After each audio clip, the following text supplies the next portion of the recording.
Before we check into today's video, please quickly check below to see if you've subscribed. It's totally free and allows you to never miss one of our stories. Vherstinae had been the one to suggest this trip. He had just finished a new round of alterations, dyeing his skin with ragged red and black stripes. His additional hair follicles were long and thick, bunching together to hang like cables from his head, and his eyes were a solid blue. It only felt right to make a change before heading out on the Cathan equivalent of a joyride. He and his small group, a disturbingly small number for Cathans, were on their way to an isolated star system regarded by astronomers to have interesting planets for sightseeing, including an oceanic world known to support primitive life. The planet was more water than land, but apparently the closest things to sapience were land-based.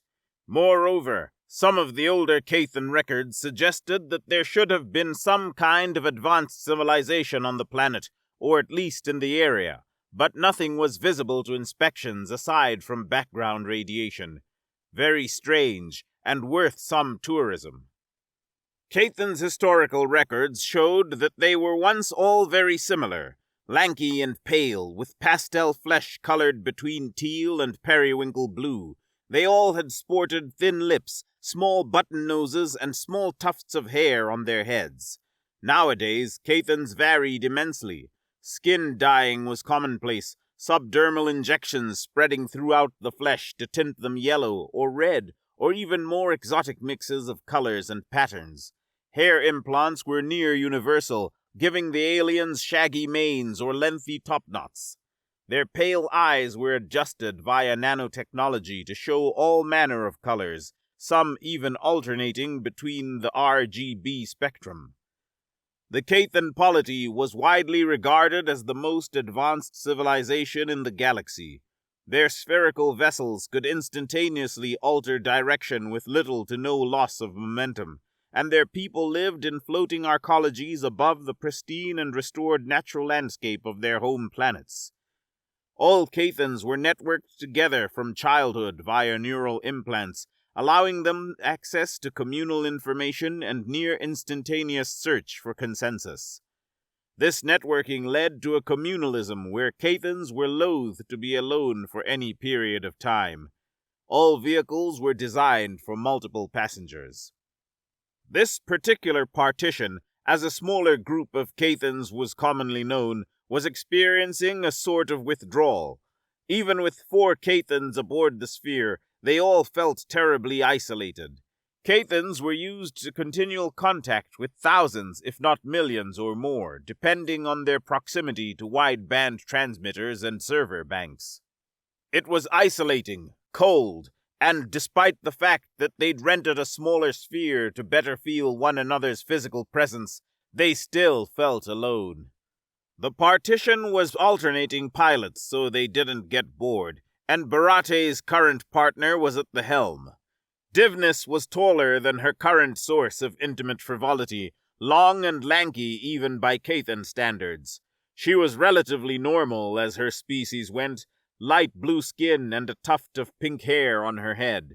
Divnis had saved money by not buying routine cosmetic upgrades, and had instead purchased a limb harness. 2 additional cybernetic arms, communing with her cerebral cortex, were affixed to a harness that she wore beneath her real pair of arms. It was a transitory step before the costly and potentially overwhelming procedure to grow and install actual arms and shoulder joints onto the ribcage. Many Cathans could not handle the excess of input and needed emergency surgery to correct their poor decision, and even the cybernetic arms did not provide enough of a preparatory experience, considering how much the onboard computers handled for the wearers. Savina had been Vherstinae's previous partner, and as such had been one of his first invitations to this exploration. Her skin was currently a bright mustard yellow, with advertisements covering most of her visible body. She could have afforded the procedures without allowing corporations to use her body as a living billboard, but the extra money was nice, and it was just writing. Her head was bald. She'd invested in preventing all hair from growing for now. Regnis was Savina's current partner, and she'd asked Vherstinae to bring him along. Not wanting her to go without indulgence, Vherstinae had acquiesced. Rignis was short and squat, having had his limbs shortened for the novelty of it.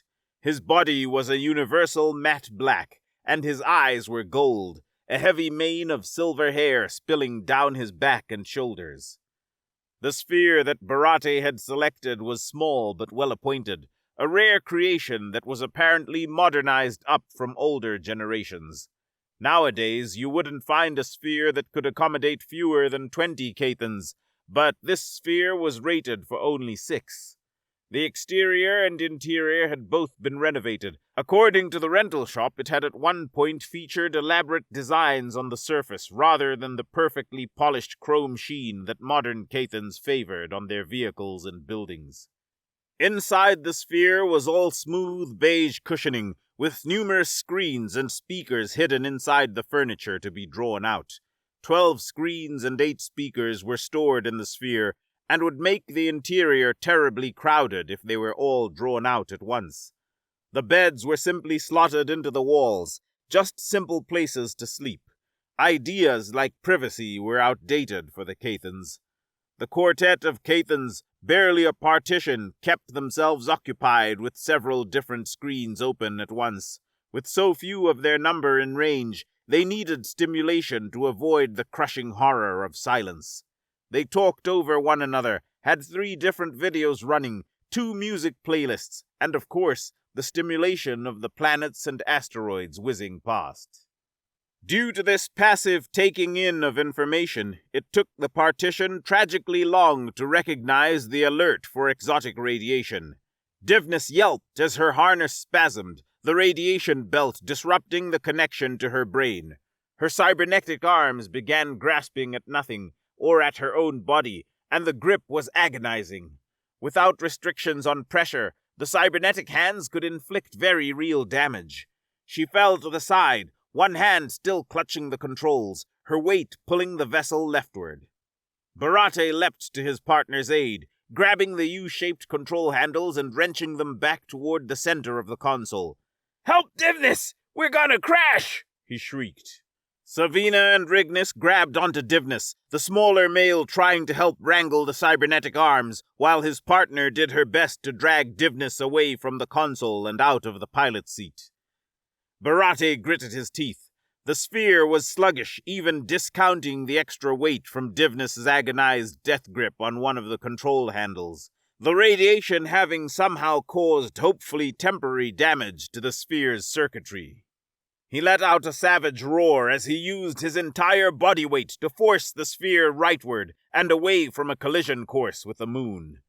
The stellar body's gravity well sent them further off course, and even without the accelerator depressed, they didn't lose any momentum. The automatic deceleration had jammed. Vherstinae's eyes widened as he could see a mottled band of brown in the distance, rapidly approaching, an asteroid belt. "Brace yourselves and pray!" he screamed. Cathans no longer had anything resembling an organized religion, but certain aphorisms remained to the modern day. The weight of an immense gas giant pulled the sphere rightward as Vherstinae had already been trying to push right, resulting in an overcorrection. Without the deceleration protocols or the ability to change direction, the sphere spiraled out of control and smashed into the asteroids. The Cathan partition was thrown from their tentative positions, careening back and forth and ricocheting against the interior walls. Savina crashed through a deployed screen, rough wires and synth, the Cathan equivalent to plastic, tearing into her skin. Electrical wires sparked, reacting with the active swirling advertisements beneath her flesh, and Savina couldn't even scream as the current knocked her unconscious. The scent of cooking flesh filled the cabin. Rignis desperately tried to pry his partner from the screen even as the sphere continued to whirl and careen. Divnus' malfunctioning cybernetic hand clutching at his ankle with almost enough force to break the joint. On the upside, the asteroid impact had bled off some momentum, but on the downside, the sphere was on its way into another gas giant, this one surrounded by several misty rings of dust and debris. Cathans had spent generations looking into the depths of the galaxy and the void beyond, charting many other galaxies and clusters, and had never found a creator deity. At this moment, however, Vherstinae was willing to give it a shot in the dark. "Please, whoever's listening, please save us! If you're out there, I'm sorry for not believing! Don't let it end like this!" What happened next would be the subject of hot debate among the partition for a long time. The sphere, lured in by the beige giant's gravity, smacked on the sharp corner of a large asteroid in the outermost ring and bounced clear of the well. One more, even larger gas planet caught them in its gravity and swung them around, the sphere plummeting past at speeds to break free and straight into the primitive blue marble. The sphere rattled violently as it passed into the outer atmosphere of the blue planet, vibrating with such force that Vherstinae felt himself losing consciousness. He barely managed to glance around the cabin, watching as Divnus likewise collapsed, before he knew no more. Rignus awoke to the sound of various alarm klaxons and a single podcast that still hadn't shut off. "Attention," the digitized female voice recited in monotone. Cathans had long since mastered machine voices that could imitate emotion, but the clearly robotic inflections had been kept for emergencies because it was so unnatural and jarring. "Hull breach. Atmosphere compromised. Attention. Fuel reserves low. Tank rupture detected. Attention. Injury detected. Dangerous amounts of blood present. Attention." "No way, you're shitting me," laughed one of the voices on the podcast. "Salnus, pull that up." In a fit of rage, Rignus grabbed the cybernetic arm that was loosely clutching his ankle and no longer attached to Divnus' harness, and smashed the metal limb into the speaker until the podcast stopped bleating. "All right," he shouted over the cycling alerts. "Is anyone else alive?" Vherstinae moaned from somewhere at the front of the cabin. Divnus' voice finally rose loud enough to be heard over the alarms, and it was obvious she'd been crying. "She won't wake up!" Cradled in Divnus' organic arms, Savina looked so small and frail. Electrical burns marred her skin, and not just on the surface. The nanites that made up her cycling advertisements were burned out, having combusted and caused even more damage beneath the epidermis. Vherstinae forced himself to his feet, assessing the situation. "All right, we don't have enough medical supplies to fix Savina. Anyone with minor injuries, patch yourselves up. We'll have to stabilize her and figure out a solution." He began fiddling with one of the consoles, attempting to pull the database free. It took more effort than it should have, but he chalked that up to being in pain and the sphere being battered. If there was anything that could be used for medical aid, this would let them scan it and determine how to use it. In theory, at least. Usually, these things were used while within transmission range of the polity and the other Cathans that could provide input and consensus.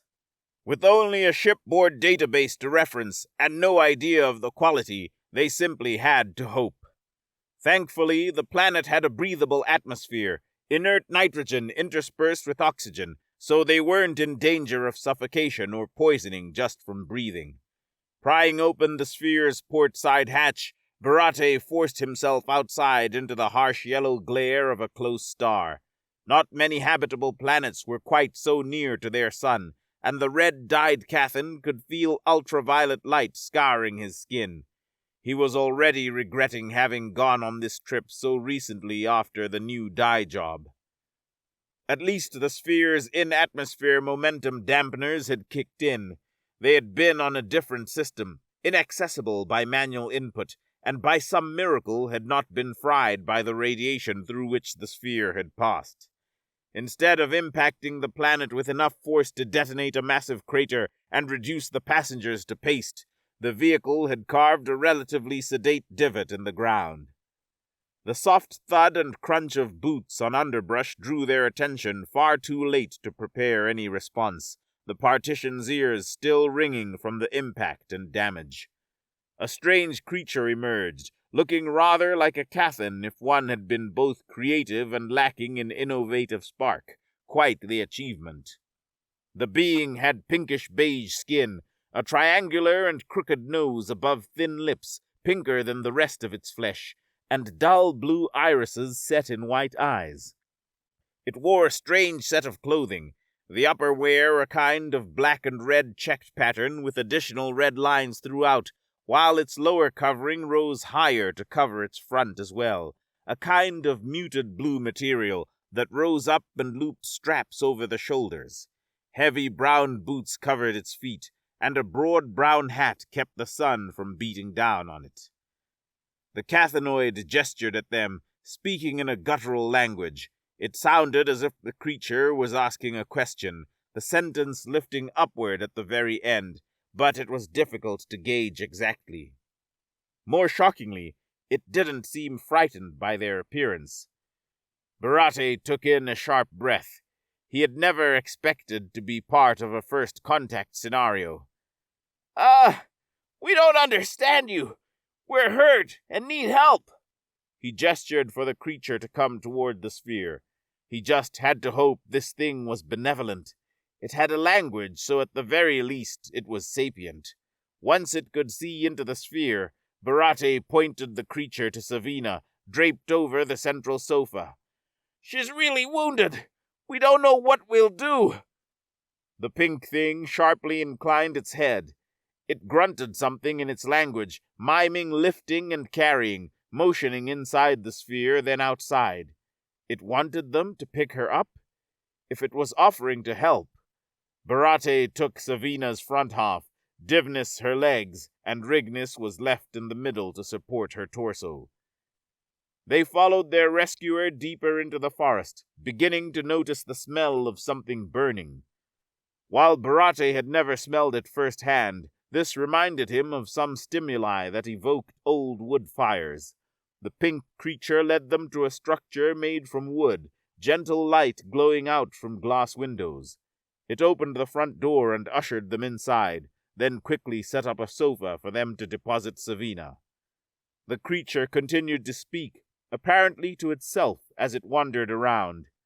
It presented Vherstinae with several boxes, each one white with a pair of intersecting lines like a four-way intersection on a less advanced species planet. Interestingly, the creature specifically gestured toward the database at Vherstinae's hip, and then the objects it was offering him. Scanning the contents, Vherstinae found that they were medical supplies. Moreover, a fair amount could be used for Savina. Pain medication, antibacterials to help prevent infection, gauze and cleansers to protect her wounds. She would take a long time to recover, but with this creature's help, they might be able to save her. Once the work was done, the pink thing set up several chairs with thick cloth drapings, warm and heavy. It invited them to sit and rest, seemingly letting them sleep there. After all of the terror of the previous day, none of them could stay awake for terribly long. Vherstinae startled awake, grunting in shock, and then looked around in a panic. He didn't know where he was, but it wasn't in the sphere or mid the polity. A strange, hard surface pressed against his back and rump, while a heavy, scratchy, and overly warm cloth was draped over him. The memories came rushing back. The crash, Savina's burns, the strange creature. A baritone voice spoke up from behind him. "Calm down, you're all safe." The words were recognizable, but the voice was not. He turned to find the pink thing from yesterday standing in a doorway. "Are you feeling all right?" The words made sense, but didn't match the being's lip movements. How was Vherstinae's translator deducing this thing's words? The red-striped Cathan tilted his head back tentatively in affirmation. I guess. How could I understand you now?" The creature approached, a steaming cup of some liquid in its hand. "I had a look at your database while you rested. Wasn't too hard to add my language to your list. It was harder to code you to speak it, but it was a nice challenge to keep my skills sharp." The creature came around to stand in front of him. Nice to properly meet you. My name is Gordon Boxer. My species is known as human, and if it matters, I'm male. You're lucky I'm the one who found you. What are your names?" As the others began to stir awake, Vherstinae introduced them all. "Well, my name is Vherstinae. That's my partner, Divnus. Savina, the girl you helped us save, is there, and that's Rignus, her partner." He took a shallow breath. "Thank you for helping us. Why did you say it was lucky you found me?" Were other humans hostile? Well, Gordon took a sip of his hot drink. I'm one of the hermits. We choose to live separate from the rest of humanity and are tasked with remembering the ancient ways. If you landed near a town, they'd have no idea how to talk with you. That made no sense to any of the Cathans. Rignus spoke up. "What are you talking about? Ancient ways? Why would urban primitives be less capable?" Gordon chuckled. "Kid, you should learn to be more respectful. I'm your host, and I helped save your girl. Don't go around casually calling people primitives." "It's simple fact," Divnus stated almost by rote, reciting what she'd said and heard said countless times when the Cathans were criticized for their condescension. "We're the most advanced civilization in the galaxy." Gordon's smile was kind and a little bit sad. "At what cost?" Vherstinae was confused. He scratched his thick hair implants. "What do you mean?" Gordon took another drink. "Well, since I have you here as a captive audience, let me tell you a story." He briefly exited the main room. With Gordon gone for the moment, Vherstinae looked around the place. The entire structure was built from wood, the only exception he could see being the stone fireplace wherein flames gently crackled. A large sofa was made from a wood frame and some sort of animal hide stuffed with something soft, upon which Savina had been laid. Their chairs lacked the leather cushions, simply being solid wood, and they'd been draped with thick blankets. 2 doorways offered access to other rooms, and from the scent one room was probably the kitchen. Behind them was a staircase leading to a second floor. Gordon returned from the other room, dragging another chair, this one heavier and fully leather-bound. He dropped himself into it. "Oof, I'm getting old." The human looked at the assembled aliens. "Let me tell you about how humans were once the most advanced civilization in known existence, and why we gave it up. Centuries ago, maybe more, we were at least as technologically capable as you. Faster than light travel and even communication were commonplace. We were all connected on a vast neural network that spanned the stars. No one was ever alone. We were able to customize our bodies, our very genes. Nothing was outside our grasp. If a person wanted to turn himself into a vast garden of flesh, only his resources prevented him from doing so. We selected and recombined genes for the best traits, no longer needing sexual intercourse for reproduction. It was simply for entertainment." As Gordon spoke, so much of his tale sounded like the Cathan polity. But as the human had promised, even more advanced Cathans were limited in the distance their network could reach, as their current partition proved. They couldn't freely manipulate their genes as Gordon spoke of humanity doing. "Our minds expanded and we could handle multiple stimuli at once. True multitasking, able to commit our full attention to 2 different subjects. And of course we pushed it further.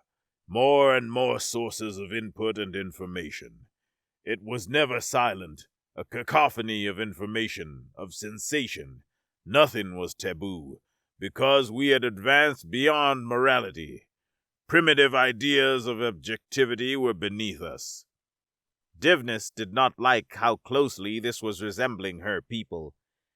"You say you gave it all up, though. Why did you do that?"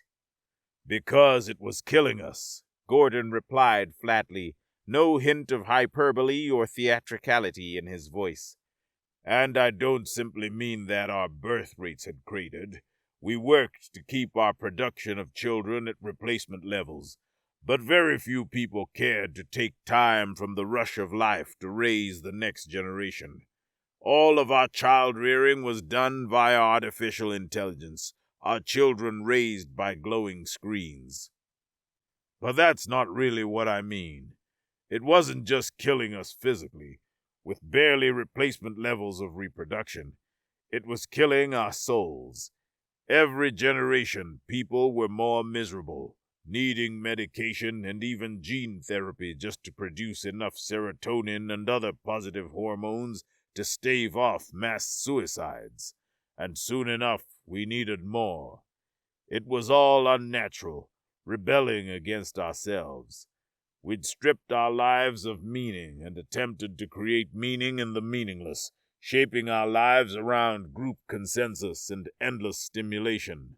Frivolous excuses for intimacy, treating our bodies like they were playthings and nothing but more input to keep our eyes glazed over. Rignis gritted his teeth.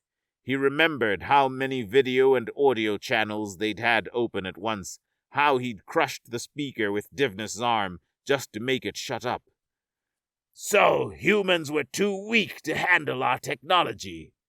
He wanted to defy this man's story, to change the tone and context.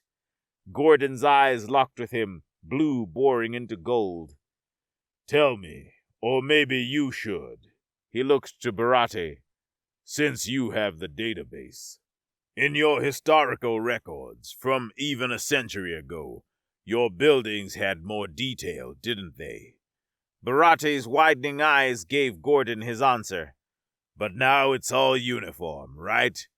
Too inconvenient to spend time on beauty, but occasionally someone wealthy will build something exceptionally ostentatious simply to advertise his wealth. Am I wrong? Vherstinae bit his lip. Gordon was not wrong. The spheres were all uniformly chrome, when before they'd been decorated. But that took too long and was too tedious. The arcologies had once been adorned with murals, carving the Cathan's history into the structures like floating museums. At some point, it had been decided that maintenance was too tedious, too costly, and there was no point in glorifying the past when they were lesser than they were today. Where are you going with this? This cabin, Gordon gestured around them. It was built by hand. No automation, no material extruders, no alchemy chambers to break down matter into atoms and rebuild different molecules. Just human effort. Give me a moment.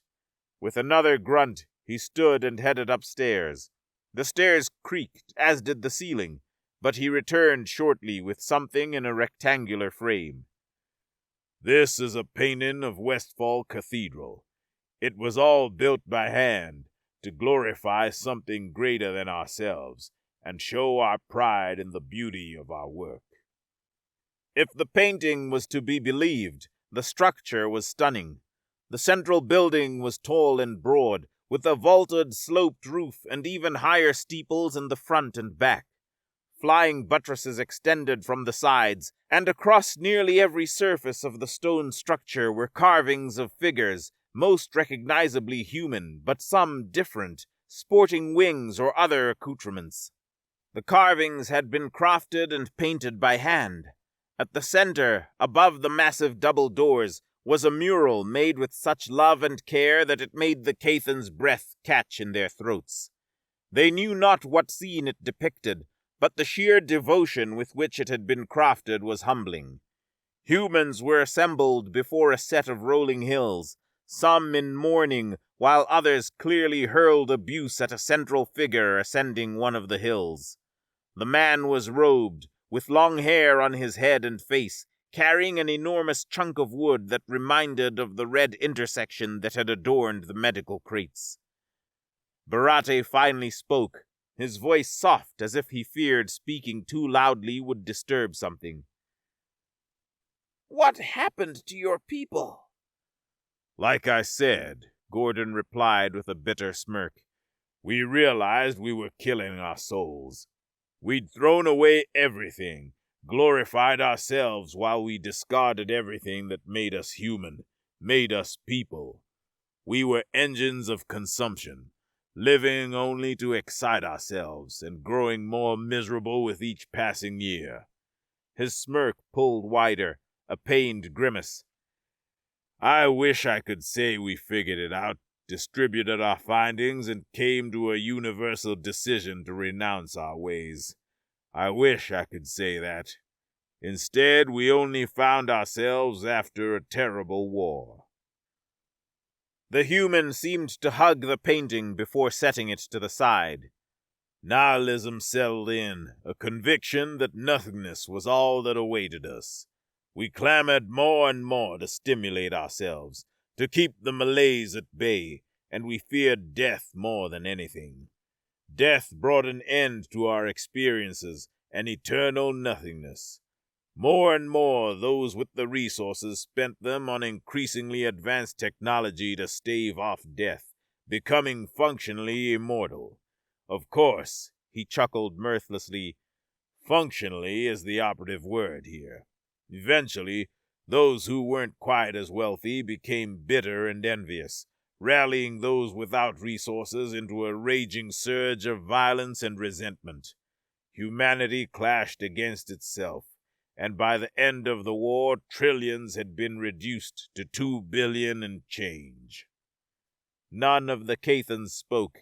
Even when networked to the polity in full, it was difficult to comprehend numbers of that scale. That level of mass death was essentially unfathomable. At the end, those humans who won the war didn't feel that they'd won anything, Gordon continued. Slowly, humanity trickled back to Earth, feeling a morose homesickness.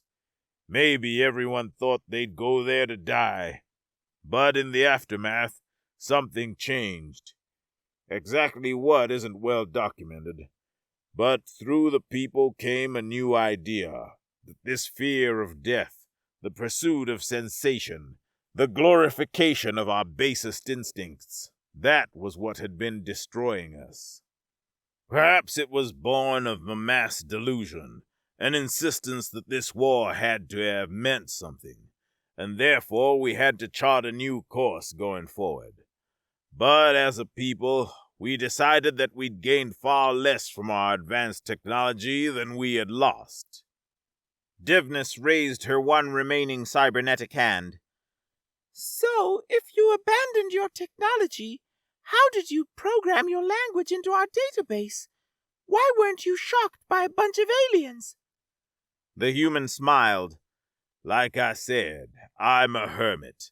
I don't know if the term tracks with your people, but historically, hermits have always been people who isolate themselves, and typically pursue some esoteric interest that might be harmful if spread through the common people. In our case, hermits who choose to live alone are tasked to learn from other hermits, to keep the history alive.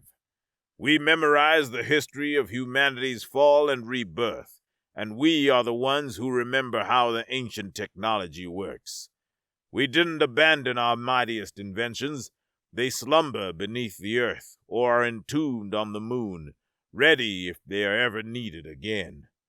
Weapons that can lay waste to planets, wormhole generators, dimensional alteration engines. I mention these weapons as a gentle warning. If you tell of your time here, don't forget to mention that we are still entirely capable of annihilating anything that attempts to plunder our relics. Rignus bit his lip. Do you think we'll end up like you? His voice was soft, unsettled. Gordon chuckled sadly. If you're lucky, yes. He held up a hand to forestall the enraged protest. If you're unlucky, your people won't correct their course.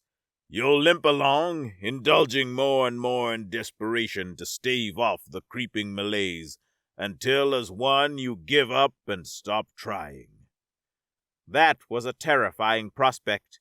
The idea that the entire Cathan polity could simply one day lay down and die, too lost in misery to keep going. Divnus didn't want to continue thinking about it. You say that you know your planet's technology. Does that mean you can help us repair our sphere and get home? Gordon smiled. I've already sent messenger birds to other hermits. We'll help you. It took several days for the other hermits to arrive, and even more to collect equipment from secret vaults.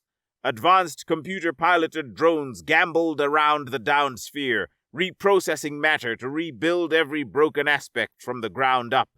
It was an amusing dichotomy.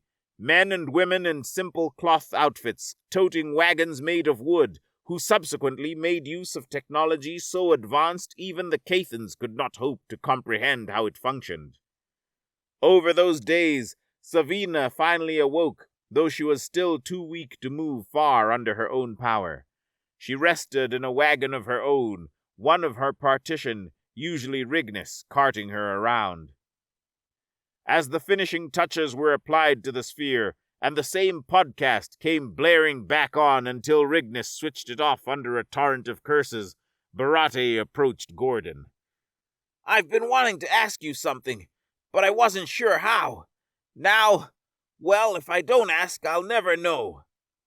There was no way they were ever coming back, after all. You talked about how humanity was so afraid of death. How did you stop fearing it? Gordon offered a gentle smile. You never stop fearing it entirely. Every species has a survival instinct that tells us to keep living. But we stopped letting that fear rule us and dictate our decisions when we rediscovered faith. The term, as the human used it, was foreign to Vherstinae. I don't know what you mean. Faith is the wellspring of religion, Gordon explained. With a religion, you can have people who simply go through the motions without understanding, just because that's what you do. But faith is the genuine belief in something greater than yourself. We found that, and subsequently, we stopped fearing death above all else. When you no longer believe that death is the end, and your actions matter beyond the length of others' memory, the fear of death no longer has such a hold. Vherstinae smiled softly, hopefully. This was a horrific experience, but I'm glad I met you, I think. Gordon grinned. There's a saying here on Earth. The Lord works in mysterious ways. We don't always understand why things happen, but we can do our best to make the most of them. Learn from the bad and the good. The Cathans piled into the sphere, which began to levitate. I wish good fortune to you and yours, Gordon said quietly, waving as they blasted into the sky. That was one more story to add to the remembrance. Gordon was already thinking of how he would tell it as he wheeled his wagon back home.